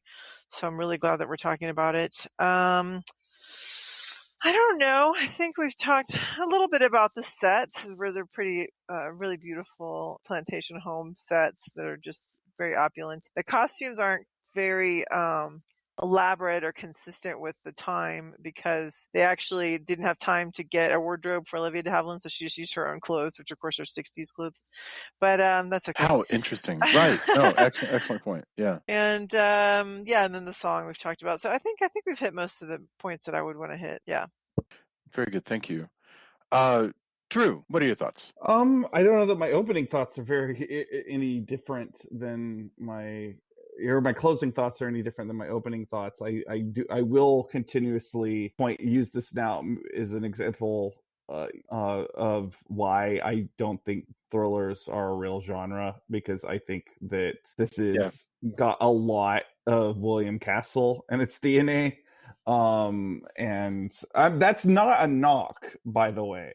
I think this movie is fabulous, and I also think that House on Haunted Hill is fabulous. So I think this is something that can challenge your perceptions of what genre is to a degree. But I also, again, I really like how this movie, maybe by accident, but this movie does advocate for the mentally ill a lot better than some movies that are even trying to do it consciously.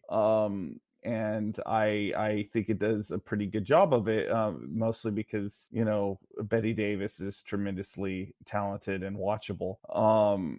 Just again, also I love the Southern Gothic genre. I wish that there were more movies that had this kind of atmosphere, because outside of finding the setting relatable, for the reasons that we've gotten into, I like it when horror is put into a context that it's still fanciful enough with like its big houses and everything that it feels bigger than life, but at the same time, like putting it in this sort of small southern town, it takes me back to my childhood in a way that I just find very we're just relatable. So I wish there were more horror movies like this, and I would like to see supernatural movies done in this genre more. Like I think old plantations can be just as spooky as big mansions, so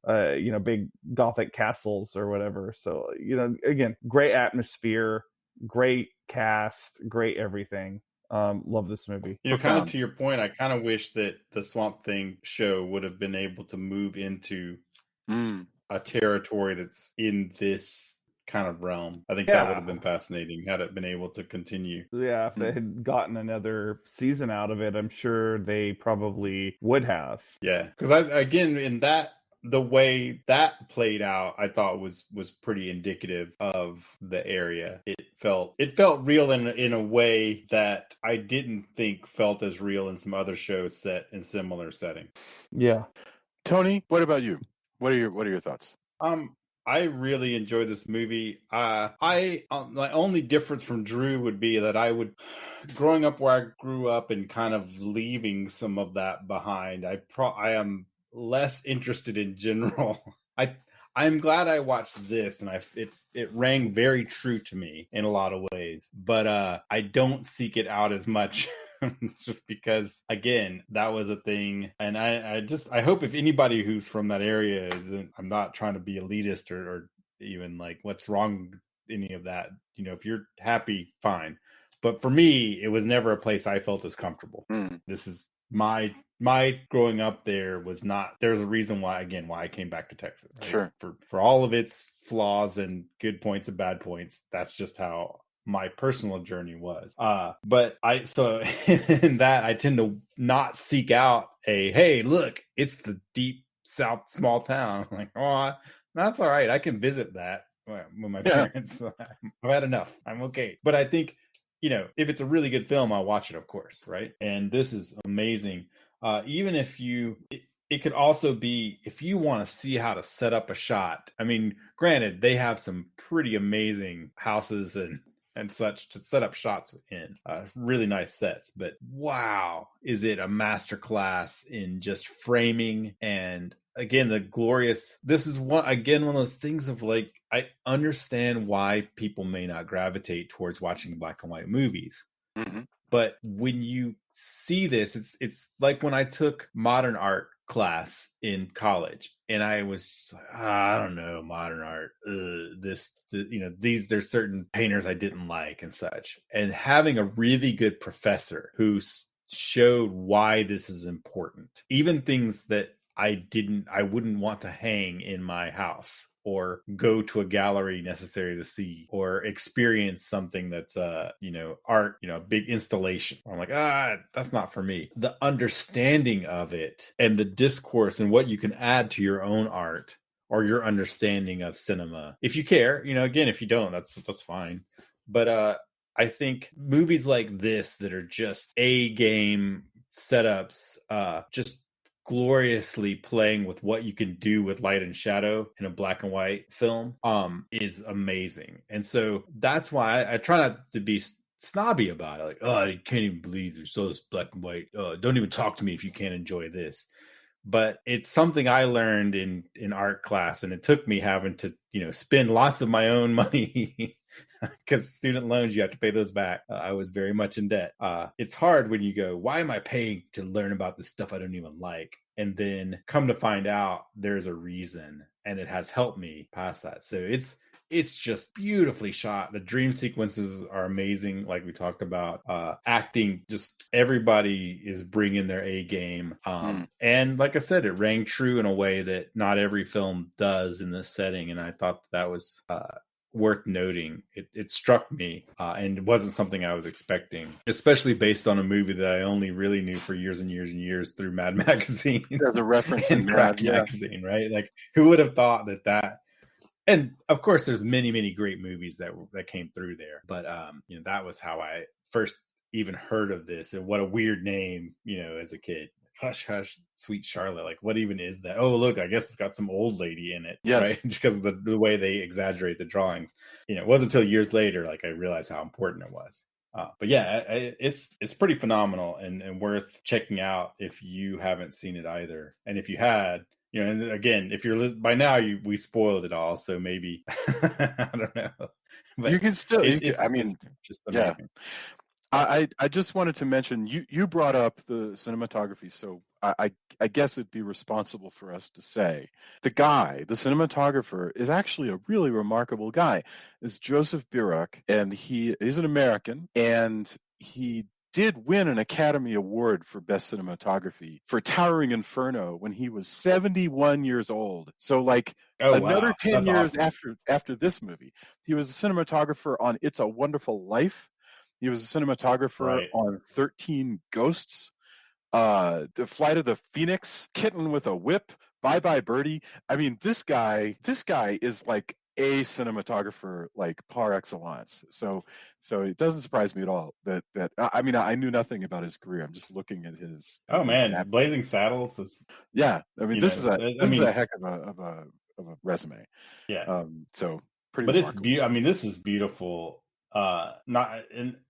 Again, I'm not going to any of that, but you're seeing a lot of this is cinema magic. This is why you go. Yeah. I want to see this at some point. I'd love to see this in a theater again, because I bet it looks great in a huge, I agree. On a huge screen. Especially those like high contrast things where it's just like Betty Davis's face in a black field, there's fascinating work being done here. I wanted to mention, Drew said, "Hey, it'd be nice if there were more things like this." And this is not a genre that I'm really super familiar with, but there's a lot of words for it. I've been looking it up. Psychobiddy is one. Hagsploitation. Here's my favorite: Grand Dame Guignol. And there's like 7 or so. When I'm talking about this, though, I'm not necessarily talking about like having, an older woman who's disturbed. When I said that on Twitter, I was definitely talking more like the Southern Gothic vibe. For sure.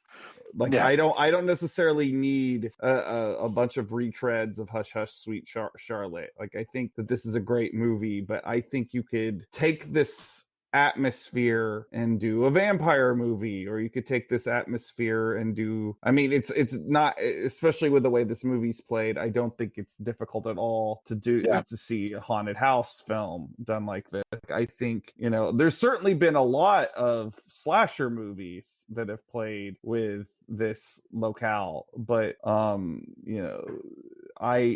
would love to see other kinds of things play with this. And to your point as well, one thing I don't know, depending on where you live, Stephen King does this with the East Coast, with Maine. Mm-hmm. Yeah. But one thing that lends itself, the true Southern Gothic, why it lends itself to this type of picture and, more horror, more thrillers, is there's a lot, especially in small towns, we hear a lot about New Orleans and, but the underlying darkness and secrets of a small Southern town, those roots are deep. Those are those are cypress knot deep.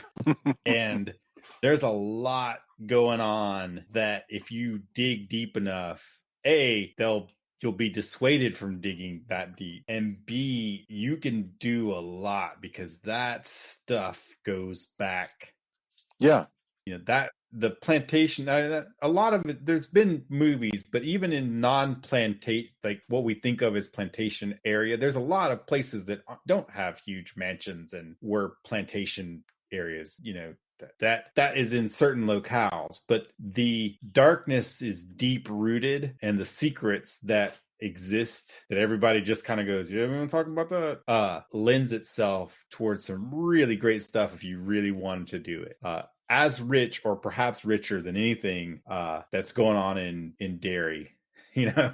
Yes. Well, Joe R. And Lansdale lots of there's been certainly authors played that have done it well. medicinal. Yeah. Like like you saw, I mean, obviously like Bubba Hotep, but like less campy stuff too. Like No, I agree. Hollywood really He- needs to gets- get more into Joe R. Lansdale. Maybe is what my our takeaway That's the from truth. this. I agree. Yeah. Yeah. And he's a great storyteller, both on paper and at, anytime he's throwing a yarn, telling a yarn, it's good both in person and on paper. So I also advocate that. Actually, the funny thing is, no matter where you are, you can always figure out a way to construct a story about like cracking open, old secrets and stuff. Because Stephen King does it with Maine. We're gonna watch during our big summer Satanic Panic series. One of the things we'll watch is Crowhaven Farm, which does it with old Puritan houses. Basically, all you need is an old ass house and secrets. That's and I think those go together every time. So yeah. But check this out. Right. This is what's listed in the Wikipedia listing of this particular genre, and they all happen to have usually a grande dame in a crumbling old house. Whatever happened to Baby Jane? Straitjacket, Hush Hush Sweet Charlotte, Fanatic. Whatever happened to Aunt Alice? What's the matter with Helen? And whoever slew Auntie Rube? A lot of questions in those titles. Well, and this one was going to be a whatever happened to, and then Betty Davis was like, no, because that's too much like whatever happened to Baby Jane. Yeah. They and clearly it didn't matter. It would have been a hit either way, but the name that they went with is awesome. I should mention, by the way, I just talked about the Fanatic. I always knew Fanatic by its United States title, Die Die My Darling, which is one of the greatest titles of all time. I just I've never even seen Die Die My Darling, but Mad Magazine told me to be aware of that as a title. What is the deal with us getting our education from Mad Magazine? That's you, not me. What is wrong? That's you guys only. That's just so very strange. I'm so happy that we watched this. I feel like this is a part of my education I was missing. I feel like a new box has been opened, and there are many, many treasures inside it. It's really awesome. So that's it for me. Let's get to our endorsements. Whatever you've been listening to or discovering or watching or walking around in or whatever. So Julia, you start. Do you have anything to endorse this week? I don't know. I'm trying to think if there's anything that I watched or read or anything that was compelling. I can't really. Right now, I'm watching a Netflix because I'm it's as far as SNL is concerned, because I'm a woman. I have to watch documentaries about true crime on Netflix. Murder shows. Murder shows. So I'm doing my womanly duty and watching the Sons of Sam. Curl up with some murder shows. I love it. Makes me so happy. But I'm not finished with it, so I'm not ready to decide if I'm going to endorse it because it may not turn out to be that great. But so far it's interesting. So yeah, but I don't know. I really can't think of anything. There are more than a few husbands who are concerned about if they'll disappear. Well, in our family, it's actually the reverse. More than a few. In our family, it's that Jason is the one who's obsessed with shows about people killing their spouses. So I'm the one who's always like, why? I'm not, right. Is that true? Although to that point, Rain, when we were watching this and we don't, when the reveal happens and they roll him into the swamp, Rain goes, I don't know if I should be happy or sad that I go, whoa, that's not how you dispose of a body. Exactly. We learned so much over the past few years. Exactly what I thought too. Yeah. I was like, they at least need to cover that. Is it bad that I know that? Yeah, she goes, is it bad that I know that that's not what you should do? Like exactly. you should weight that down and like we're like, yeah, that's kind of our, that's where we are in pop culture now. But I also have met several couples where we're all talking, and the guy's significant other goes, "Yeah, I don't know if I should be worried, but I definitely know if something happens, you guys should search for me because I am going to disappear and I will not show that back up." Yeah. No, well, Jason's the one who loves to watch shows about people murdering their spouses. So I'm always like, why exactly are you so? I'm not sure if that's true or not. Yes, you do. I've been your watch friend for a Me while, and I can TV say, and, yeah. What's the other one? I mean, Lifetime. Yeah. I think it's fair, Jason. I'm with Julie on this. Thank you. And the good thing is I'm far enough away, so if Julia disappears, I don't also disappear for agreeing with her, which is, I guess, somewhat, sorry, Julia, but somewhat comforting, I guess, for me. unless I first disappear when Jason goes to visit Texas, quote unquote. Right. Exactly. Mm-hmm. I admire the fact that you guys Plot think thickens. that I could be a crown prince of crime. I mean, that's well, by saying, prince of crime. I absolved Dark myself prince from of that by saying like, oh, that's cute. You're actually doing exactly what I am not scared. Come on, Jason, bring it. Yeah. Dr. Drew's got your back. Dr. Drew knows his way around a meat cleaver. It's true. Right. Out of Dr. everybody on my this podcast, I am the most capable with knives. Savvy with the meat cleaver. Absolutely. Yes. No doubt This about is it. true. No doubt about it. Drew, endorsements. Do you have anything to share? Oh, wow. Geez, I forgot that we were even doing endorsements because things had gone so off the rails. Yes. So I watched In Search of Darkness Part 2 on Shudder this week. That is a sequel to a previous documentary, and both of these are on Shudder, and they're both mammoth length, like they're over 4 hours long.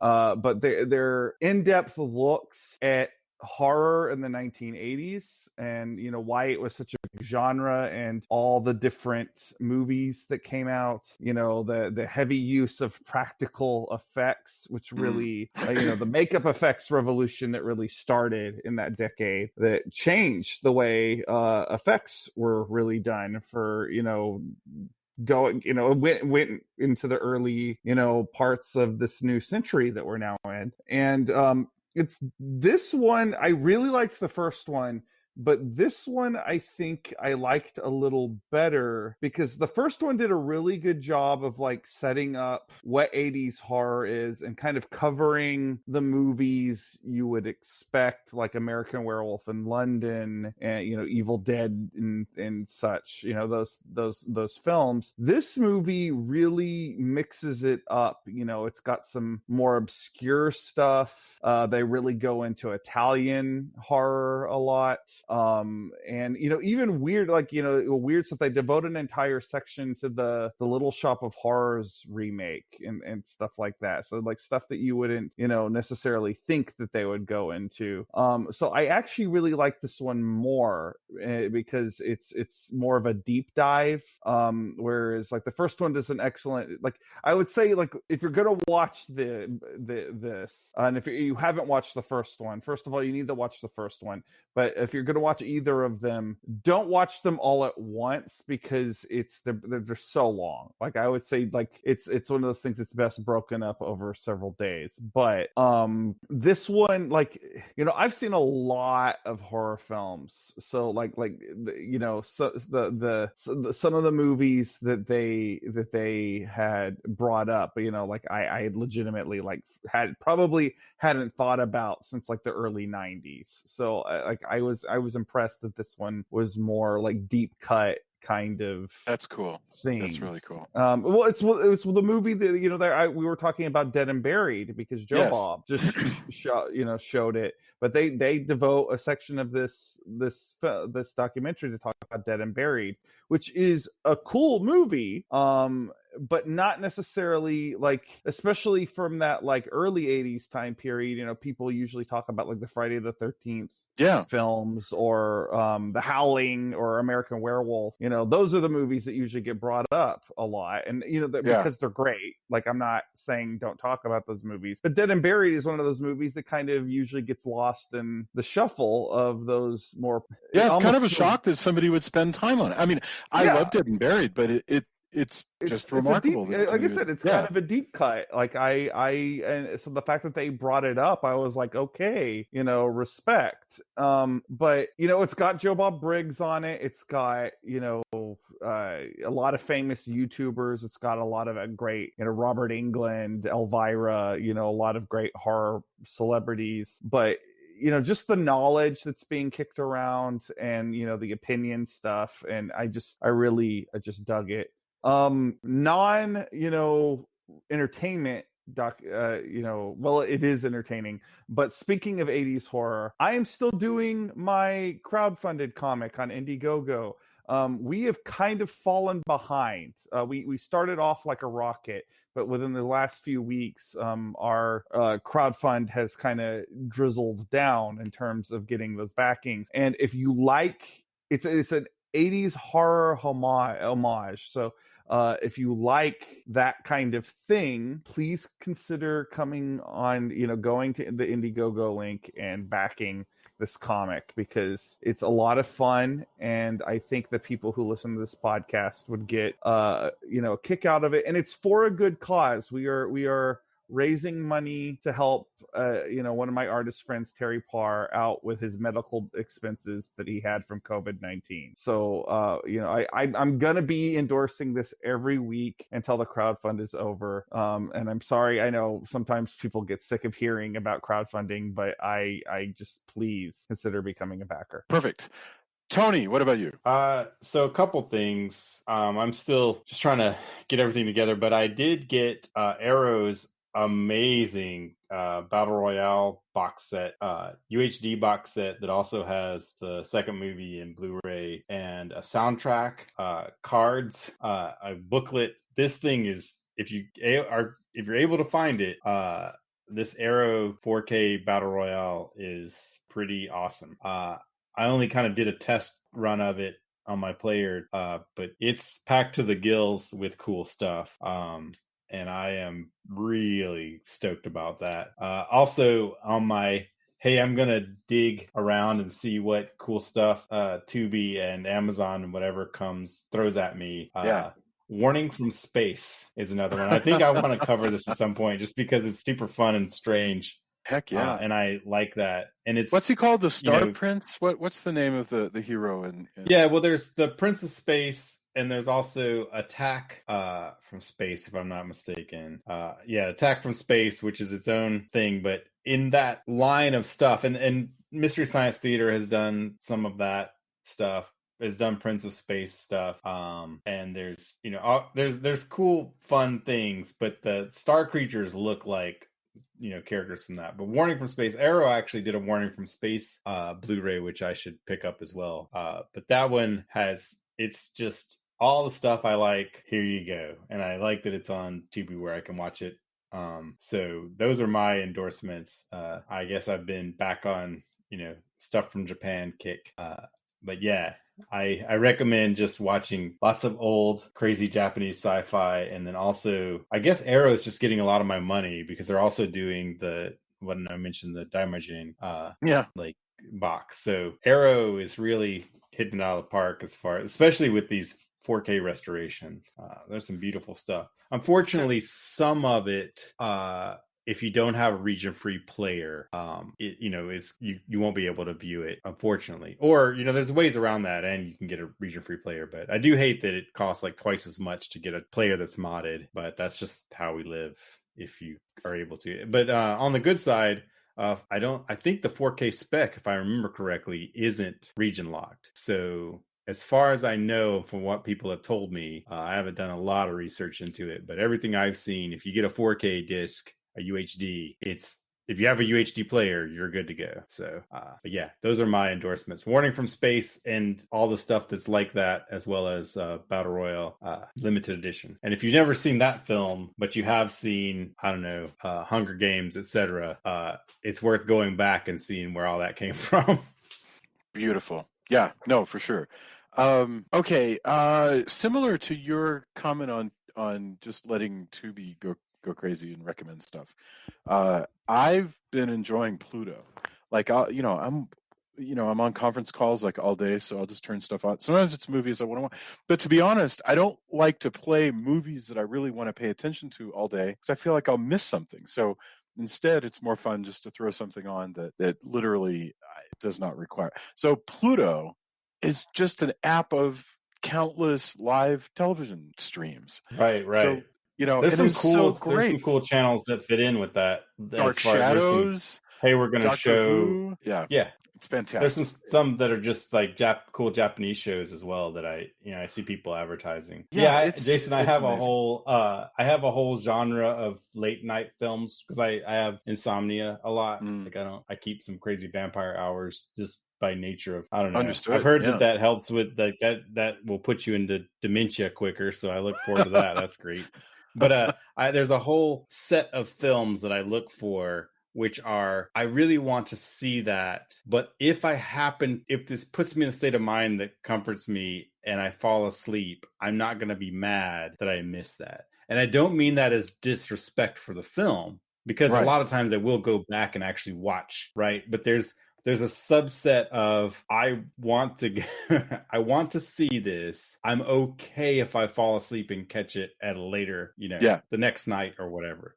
And there's a whole section of films that I look for when I'm late at night and just need something to kind of calm my brain down so it's not thinking a million just random things. Yeah. And that's what a film does. I think it's probably because probably learned that from my grandmother when I would stay at their place at during the summer. Like one of my grandparents, especially, my grandmother on my mom's side would fall asleep to the TV all the time, and of course I would stay up late. And I got that from my mom. My mom would say, "I'm taking a nap before I go to bed," and so and I do that too. I fall asleep on the couch watching TV all the time. Yeah. But it's just it's funny because there's a whole subset of films or live streams like Pluto that are just I can't sleep. This is a thing that I enjoy that kind of just calms all that down. For me, it's comedy stuff like The Tonight Show or something. I'll just have that play. That's legit. I guess mine is just like Warning from Space is probably one of those. And but of course, like I said, I don't mean that's not a disrespect to the film, because if it's cool and enjoyable, I will actually, it's like, oh man, that was cool. I gotta check this out tomorrow or whatever. Yeah. I especially I like dated stuff. Anything that really just is, even if it's just any era that's recognizable. And so sometimes the cheaper the better, because if the film that's just playing on Tubi or whatever, if it's a cheaper film, then usually it means people are wearing their own clothes. It means that usually they're filming around practical sets. So it's a cool thing just to have running.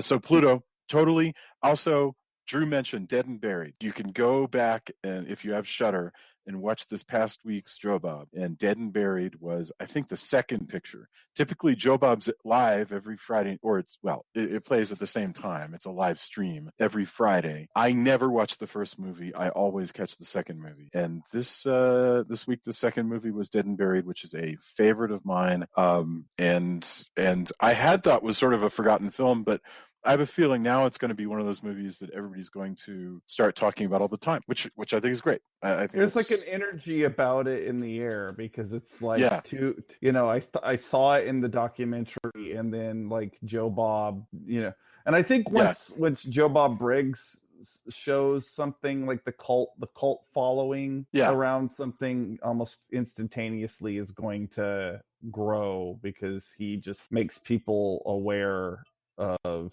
stuff. He has an effect very like Tarantino, where Tarantino will bring people's attention towards something, and that's great.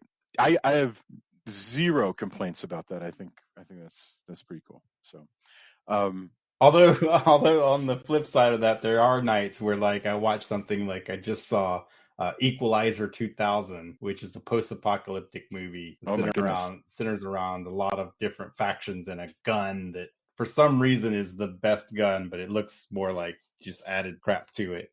Where I actually end up like starting that and going, oh, I've seen this before. I'll probably fall asleep and then end up like, oh wow, I watched all of Equalizer 2000. Yes. Why No, is it 4 a.m.? it can be so fun. Hey, I mean, that brain. Amazon has started recommending to me anything with murder on a boat because I went off on my what I call yacht noir detour, and so now it's like, hey, you like treachery and murder on a boat, right? Here's a movie that takes place at a marina, and these two brothers, team up to murder, their boss. Like, all right, you'll note that he's now admitting that he watches murder things. Oh yeah, on a boat. Oh yeah, that's a favorite spousal murder place. There needs to be a series where it's murders on boats, but it's successively smaller boats. So the final one is like a life raft, but how to get away with murder in a way that each person they don't know. Like, I have to act like I'm not going to murder this person and get away with it. But it starts as like gigantic yacht murder, and each successive film is a tinier and tinier boat. There's your series right there, Jason. Yes, that reminds me. If you're interested, you can go listen to Julia and I interviewed the woman who hosts Cruise Ship Killers, and it was such a blast. That was That's last cool. year, so that was fun. And that show's coming back. I can't wait. So, all right. Well, that brings us to the end of our discussion of Hush Hush, Sweet Charlotte, plus a million other things. This has been a super blast, and we'll be back next week for more gaslighting. And the movie we're going to jump way forward to it's called The Girl on the Train, isn't it? I was about to say The Woman on the Train, but it's The Girl on the Train, and I'm really stoked because we're going to see some 21st century gaslighting and find out how the tropes have remained and how they've changed. So thank you, everybody. Weirdest prequel to Snakes on a Plane ever. Indeed, yes. No, actually, they have nothing to do with it. No, they have nothing to do with each other. But anyway, have a fantastic evening. Thank you, everybody. I'll talk to you soon. Bye. Bye. Good night, everyone. Bye.